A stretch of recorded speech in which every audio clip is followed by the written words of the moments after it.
Sifa. Today we have a famous, well-renowned Akshay Padmanabhan, sir. So very well known for his vocalist performances. Today we have summoned him to speak about the topic of Varnams. Varnams, as we all know, is involved in the Carnatic music performances, but is also highly involved and incorporated in Bharatanatyam dance performances. Today, Akshay Padmanabhan sir will be speaking about his experience with Varnams and his understanding of it, so that performers and viewers such as yourselves can take something away from this and hopefully become better musicians of yourselves. We are going to begin with Padmanabhan sir giving a demonstration of a Bhairavi Ragam Attatala Varnam, followed by the discussion of various questions. I now hand it down to my colleague Vishna, who will be giving us a brief introduction of Akshay Padmanabhan sir. So, for those who are not aware of Sri Akshay Padmanabhan, he is an A-grade artist in All India Radio Chennai, and professionally he's a Carnatic vocal artist who has been under the tutelage of Sri A.S. Murali sir and Padma Bhushan P.S. Narayan Swami. And he has been singing in many concerts and festivals for over 15 years, as well as traveling abroad, such as US, UK, Australia, and even countries in Europe. And he has been performing for many dancers such as Roja Kannan, Nattahi Naraj, and Ramanarayanan. And he has been performing for Bharatanatyam Arangejams since 2013. Now, during this lockdown, he has taken the time to provide Facebook live concerts for a great audience. Yeah. Thank you very much for that, Vishna. Padmanabhan sir, if you don't mind, could you please do a small rendition of the Bhairavi Ragam Attatala Varnam?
Brilliant, Akshay Padmanabhan. Brilliant, brilliant. That was an Thank you. immaculate rendition of Vayu Ragam. It still remains to be one of my favorite ragams to this day. Indeed. So, we like to begin this discussion. We obviously discussed that today's discussion is about Varnams. That is the main topic of today. What I'd like to begin by asking you is, what do you believe a Varnam is? So you've had many experiences of live performances. You performed with many A-grade artists all over the world, essentially. What do you believe Varnam is in terms of, like, how would you define it in your own words? But also, could you also elaborate further and talk about how that may help different musicians become better people, better musicians by understanding Varnams? So, as you look at the word Varnam, in itself it means color, right? So, you can say a Varnam is a representation of a particular raga's color, feel, texture, and all the kind of rasas that are included with the ragam. So it's just like a technical demonstration of that particular ragam that we've chosen. So in that regard, I would say Varnam is kind of complete in its own form. You would have heard about Kritis, you would have heard about Tillanas, and you would have heard about these other kind of stylistic things like Pallavis, Ragam Taram Pallavis, and all that. But I feel Varnam has both Swaram and Sahityam, and it is very judiciously interspersed, and it gives the listener a completeness. Especially, that's the reason probably when we start a concert with the Varnam, I guess. One thing is from the artist perspective, it is helping that artist to understand the mood of the raga, the mood of the concert, to set with the Kala Pramanam, which is called tempo, and these various factors that kind of lay the groundwork for Carnatic musician, to get himself familiarized with that. So I think Varnam, that's the reason they start the concert with the Varnam. It kind of, it's like a net practice for this cricket. If I'm going to use a cricketing term, so how they practice before the game, right? So it's like that. Varnam is like that. But I would say sometimes some Varnam are just not just that, they are more than that. So if right now, if you take Bhairavi, this Viriboni Varnam composed by Pachimiri Madhya, actually this is a Padavarnam. So where most of the people aren't familiar today with the Sahityam portion of that Muttai Swaram and the Chitta Swarams. There are lyrics to those Swarams. So maybe back in the day, they would have even been performing this Varnam for dance sake, because in dance is where the Padavarnams is used more.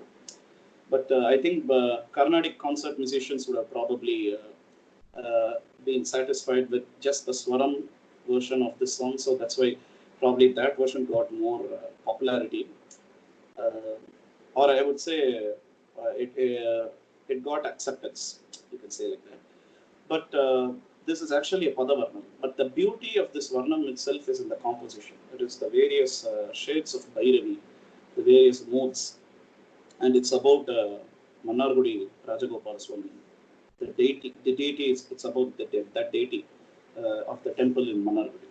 So I mean, all these things work, and even the Charanam line is such a beautiful line.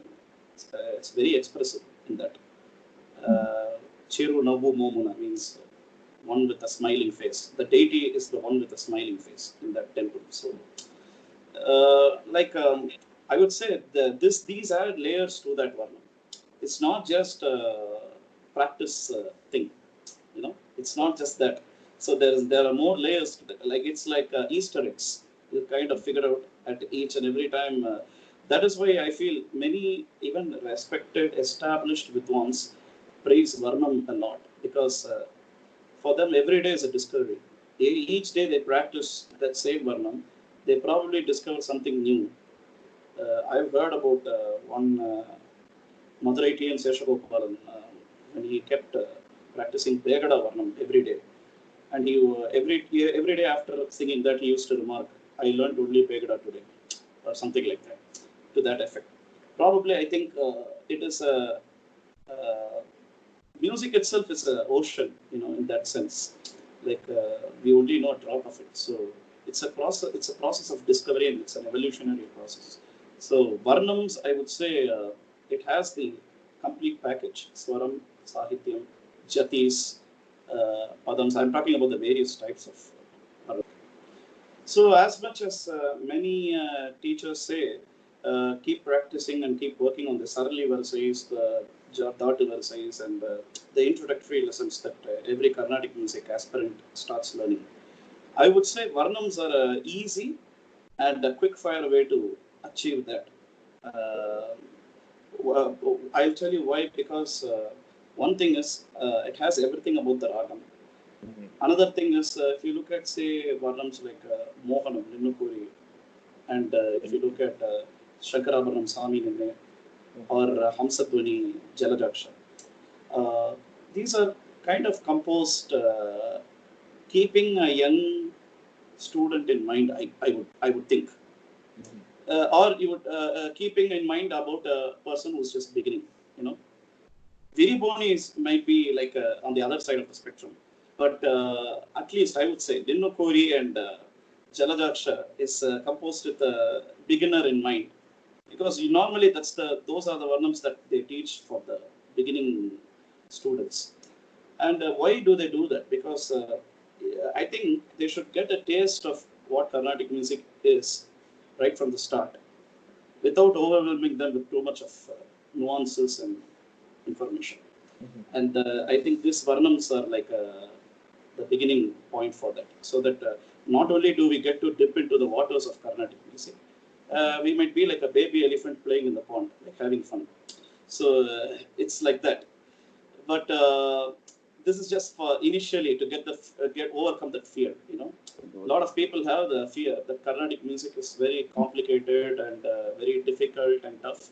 But here in this Varnams, Swaram, Sahityam, everything is very simple and kept relatively easy, so that the person can not only enjoy the music but can also feel confident that he can approach this art form, he or she can approach this art form without any fear of getting overwhelmed with too much of information.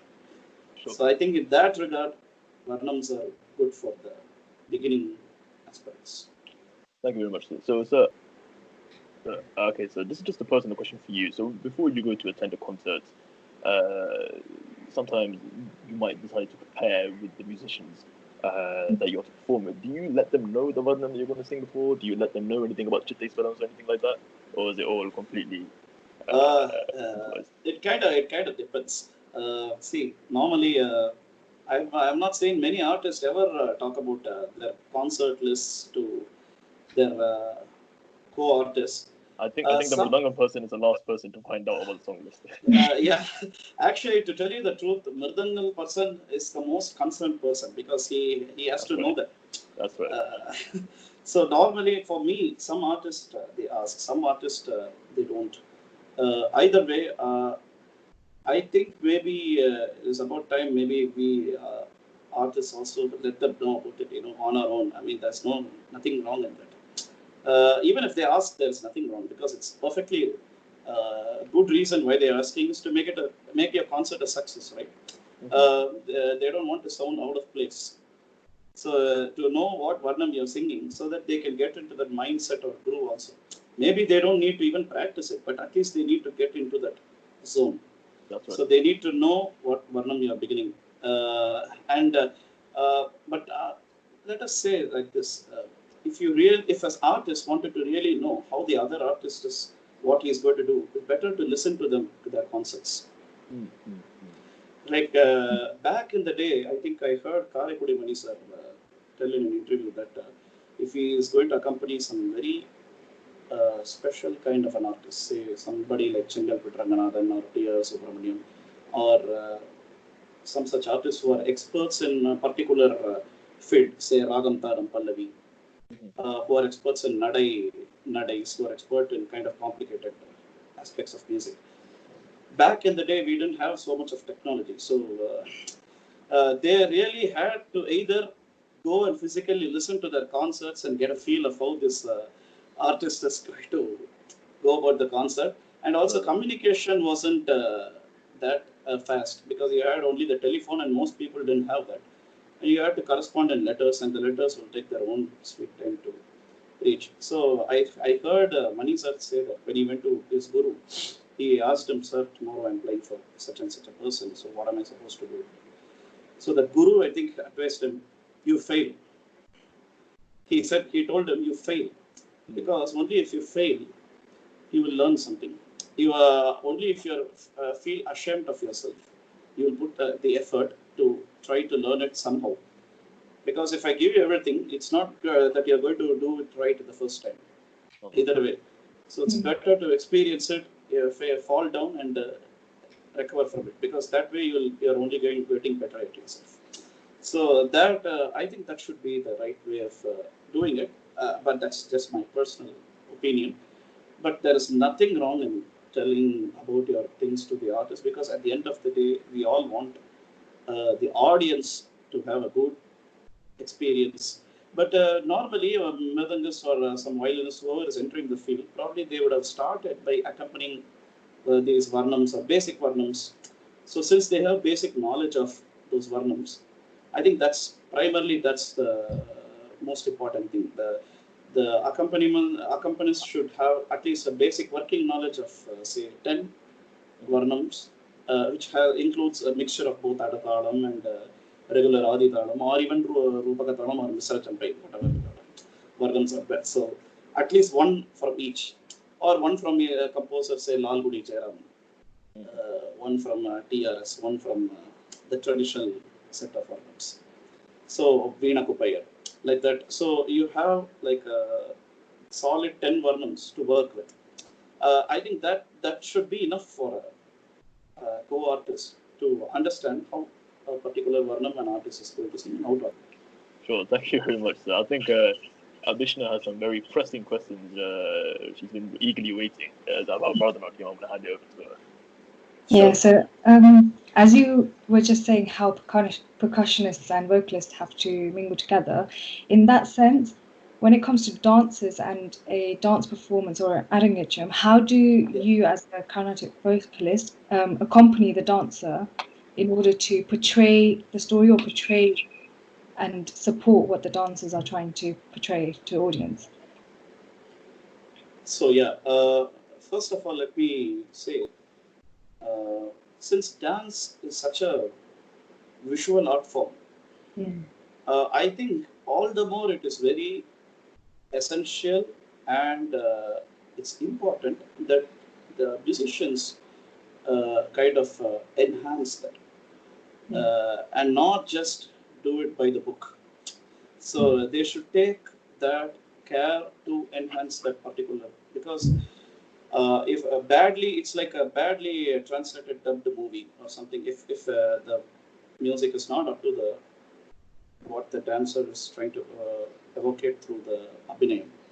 If the music is not translating to that, it's like a Chinese movie dubbed into Tamil, something like that, improperly, some suddenly, for without any context, like that should not happen actually. So it's very important. That first, I would like to state that that is very important, and second, I consider it as very important. So I'd like to add as much as I can to the performance. So especially when they're doing a Sanchari in a Varnam,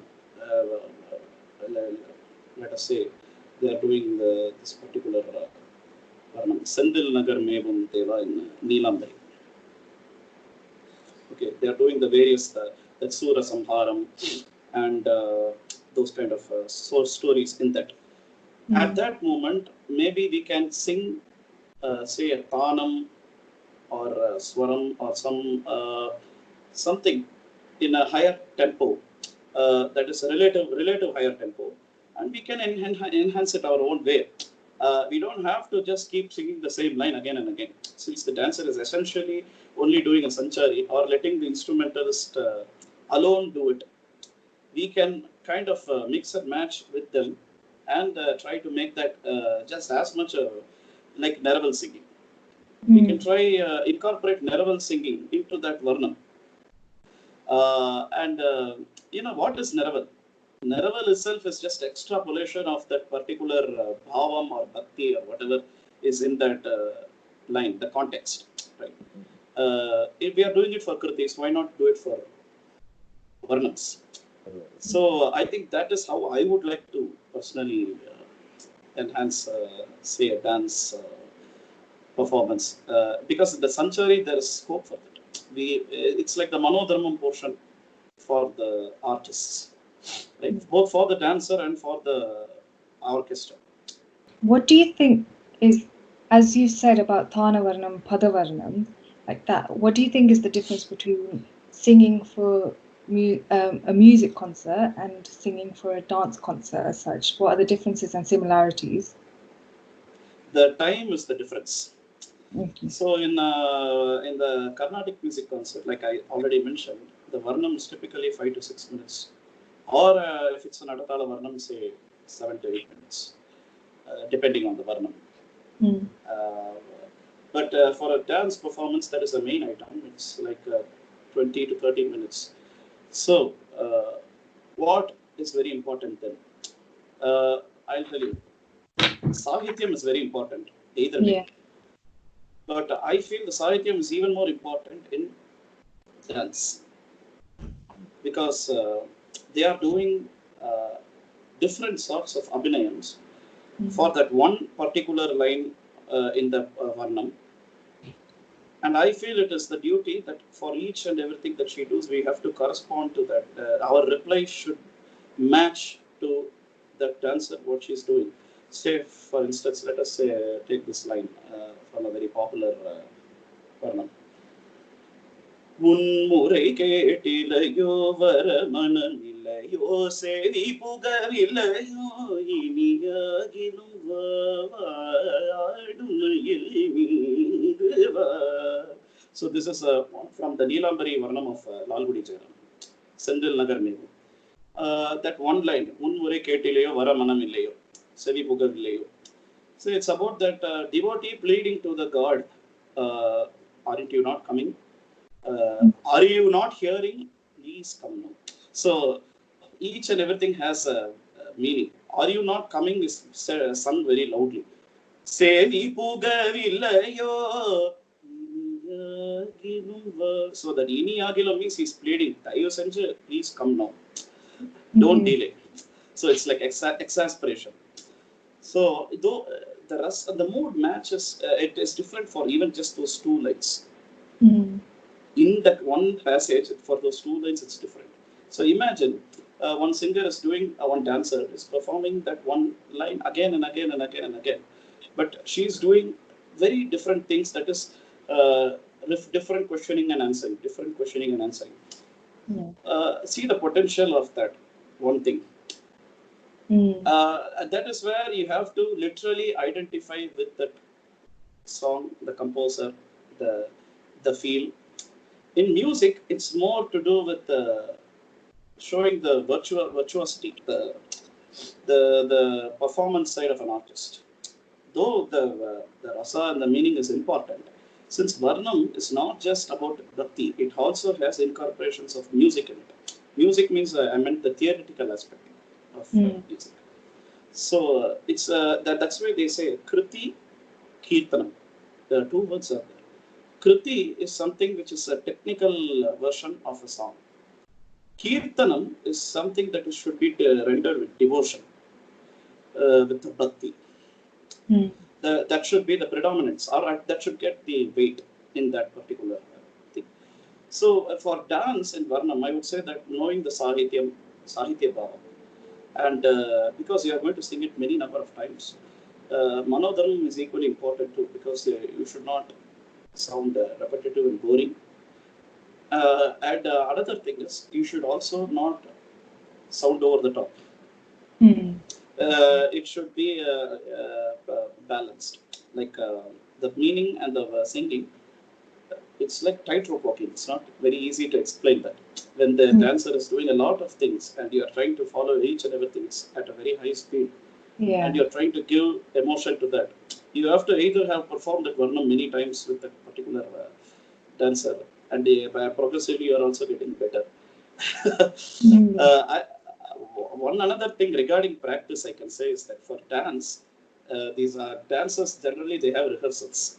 So each rehearsal will have four rehearsals or 5 rehearsals. That depends on how the moment. We are practicing that Varnam perfectly in all those rehearsals. Something we would not even be doing at home when we are practicing for rehearsals. So in a way, we are getting good practice. And we are understanding that Varnam, the Ragam, everything perfectly. And each time we are doing it, like I said with the Seshagopalan thing, he is understanding it better. So we are understanding it better. It understands us, we understand it. And it's only going to get better. So that's the advantage of Varnam in dance. As a singer, I've benefited a lot by singing for dances too, because I can understand the bhavam, because it's more visual representation. Yeah. When we are doing the Varnam, we are singing, sometimes the person cannot understand the language and there's a communication problem. But when the dancer is showing the abhinayam and evocating it, then it suddenly becomes like anyone can relate to that. It's performance art, so everyone can relate to that. So I think that way, even the singer can relate to that and understand a lot of nuances that he or she might have missed out earlier. So I think that's the benefit of dance when singing. Thank you, sir. Would you like to give a demonstration of a Varanam that you've performed for a dancer, including your Manadharma and how you use your raga expression in such forms? There's another Varnam by Lagudi Jayaraman Mama in Ragam Charukesi. It's called Innam in Manamariyadavathul Irundidal Nayama. So in that Varnam I performed that for dances quite a lot.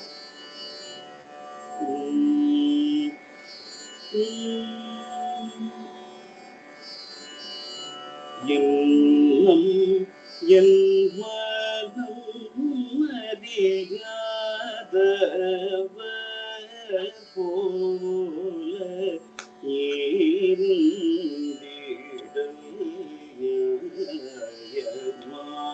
Yadava Madava Munpayindradojina Danam Yallam Manna Kamala Kanna Manivan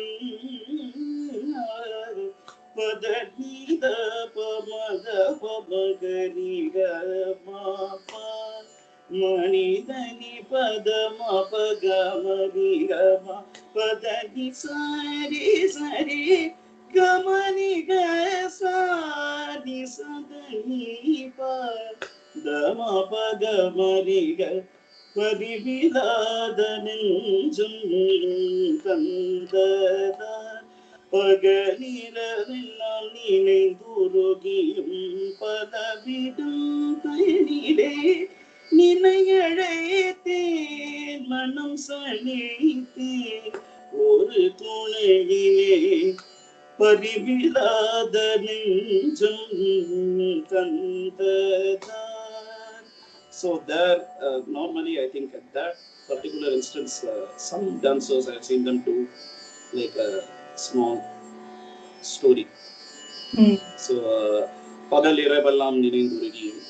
So பரிவிலாத நெஞ்சம் தந்ததார் பகலிரவெல்லாம் நினைந்துருகியும். So it's quite expressive line, right? So it's basically like thinking about Krishna all the time, and I'm not able to sleep, I'm not able to eat, and wherever I look, I'm seeing you. So that line has a lot of scope for that. There's another line in the same.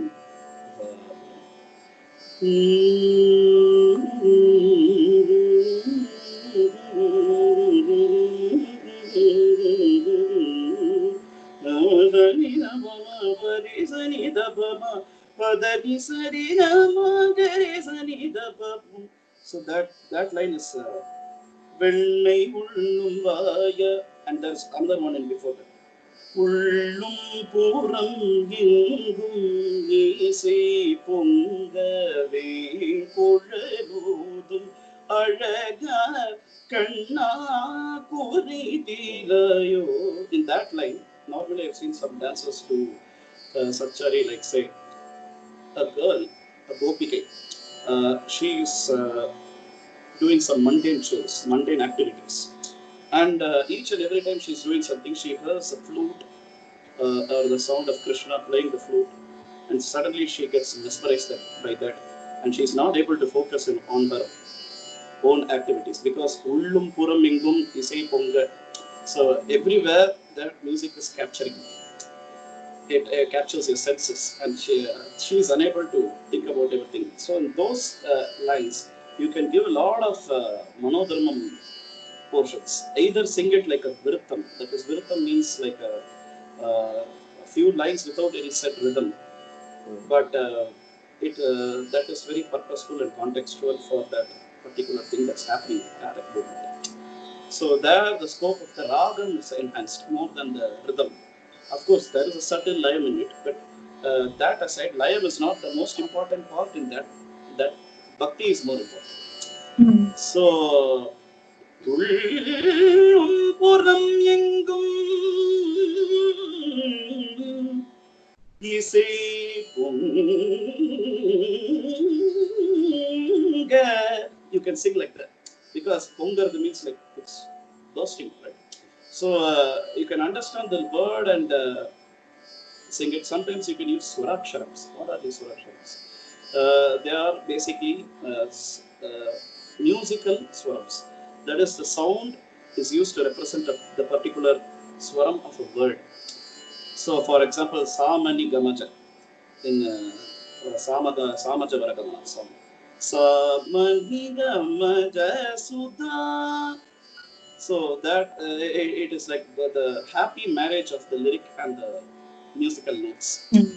So like that, you can do it for, say, if you take a Lal Gudis or Tillana. Madhavan Marga Malarini Padame Gatiyana Pandinen Madhavan Marga. Ma is the big ma. Davan Marga, the ma, the small ma is there. And Malarine Padame Pada is also a suraksharam. Gatiyana Paninde Nidaye Puriyadenum Nidama Padivudanarulvai. So there, the words and the swaram is happily mixed together. So it has an extra level of beauty for both the singer, maybe even the dancer, because I think some of these Tillanas and Varnams were specially commissioned for dance. That is, the dancers themselves requested Vidwan Shri Lalgudi Jayaraman to compose such a piece for their performance. So, with keeping the dance in mind is how those works have been composed. So, all these things, they contribute both musically and aesthetically for dance too.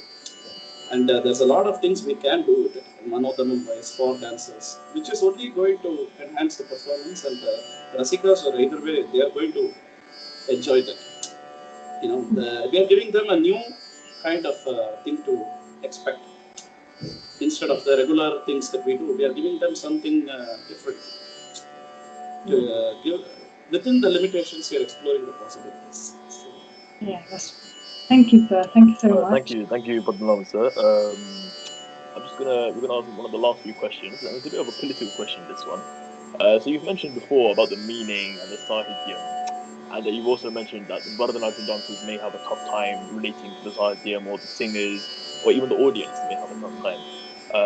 So, for example, in London, if you're going to do a Carnatic Kachari, most of the time, people, the audience will come up to you and they'll say, "Tambi, you're the Tamil Pandavasi," like they'll say something like that. They'll say, "I don't understand Telugu, I don't understand Malayalam," or something like that. What do you believe about that? Has that happened to you, or how do you relate with that? it happens to everybody. So, see, when I go to, say, a place in Andhra, and when I sing that, they are very passionate about their language. So they'll say, please pronounce the words correctly. Many times I've faced such situations. If I go to North India, if I sing something in Hindi, and my pronunciation is not up to the mark, they'll come and correct me. They'll say, this should be pronounced like this. And that. Even in Tamil, though it is my mother tongue, sometimes when I perform some songs in the studio for some composer, say a Bharatiyar song or something like that, Panchali Sabadam, I'm doing so, because we are not singing Panchali Sabadam all the day. It's a literature, right? It's a special thing. We don't perform that much, so we are not familiar with the nuances of language in that. So Rajkumar Bharatiyana, he is the great grandson of Subramanya Bharati. So he will tell me, Akshay, you have to say this, pronounce this word like this. You cannot pronounce it like that. Okay, just for your future. He'll say that. So I take everything positively, because at the end of the day, I believe that learning the meaning is going to only enhance our music. I definitely do believe that. Even I have felt it myself personally. Whenever sometimes I sit and sing Naraval for any song that I know the meaning of. Like there's a very popular Pancharatna Kriti called Kanakana Ruchira. And there's one particular line in that. Tala tala manumuka kanakaligina sita kulu kuchunor kannunaku jooche ninnu kanakanaru chira. The line means in the Swayamvaram that is happening for Sita, where Lord Rama has come to break the bow, Shiva's bow, Sita does not look at Rama directly. She is looking from her corner of the eye, and she's because she's too bashed to look at him directly, because he is such a handsome person. At the same time, she is not able to hide her curiosity. She wants to look at him. She feels that attraction. So she looks at through the Orakannak. So in Tamil we say Orakannak. And Tyagaraja Swamigal has used that almost similar Nora Kannulakku. It is like, if you look at it, there's not much difference between Tamil and Telugu in that particular instance. I would say that's because Tyagaraja Swami probably grew up in Tamil Nadu. He has more of a Tamil influence in his compositions. So most of the songs that Tyagaraja songs that we sing, you have one or two Tamil words will keep coming inadvertently. So we won't even realize that. So in those instances, I think most of the people are not realizing that. But maybe because we are artists and we are expected to be thorough about our whatever we are performing. When we look at the say a Parthasarathy book, The T.S. Patsati book is the popular Tyagaraja Swamigal book that we have, wherein we refer to the lyrics and the meaning. Where he has written that meaning underneath. Pakkala nilabadi guliche muchata. What is written there? Pakkathil nindru kondu நீ ராமனுக்கும் சீதைக்கும் செய்யவை அதை பத்தி என்னிடம் கூற மாட்டாயா. So that's what is written there. பக்கால நிலபடி பக்கத்துல நின்று கொண்டு. So it's almost the same thing. கொலிச்சே முச்சட்ட பாக தல்பவையா, won't you please tell it to me? நல்லா சொல்ல மாட்டேங்க. So when you read it word by word, you start understanding that there's pretty much no difference. That the composer also probably used the most simplest of words to express his feeling or bhakti at that moment. Sometimes I've seen certain composers in Telugu, they ask, why has he used this particular word? It's not, we don't do it. We don't practice that thing. I think once T.R.S. Mama said that Nednuri Krishnamurthy is a very popular artist of Andhra Pradesh. He sang one song called Venu Gana Lolu Nigana, where there's a line called Venu Lella Drishti Shukti. But in Telugu Sampradayam, they don't do that. Drishti Suttardu is something that we Tamil people do. Because why do we do that? Because when we take that God in procession in the streets, all these people are looking at God. So they don't want the eye of the people to fall on the God. So they every time they stop, the priest will do that. So that is removed of all those kanna, drishti.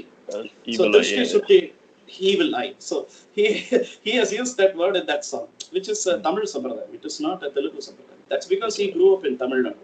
He's probably witnessed those things when he was young.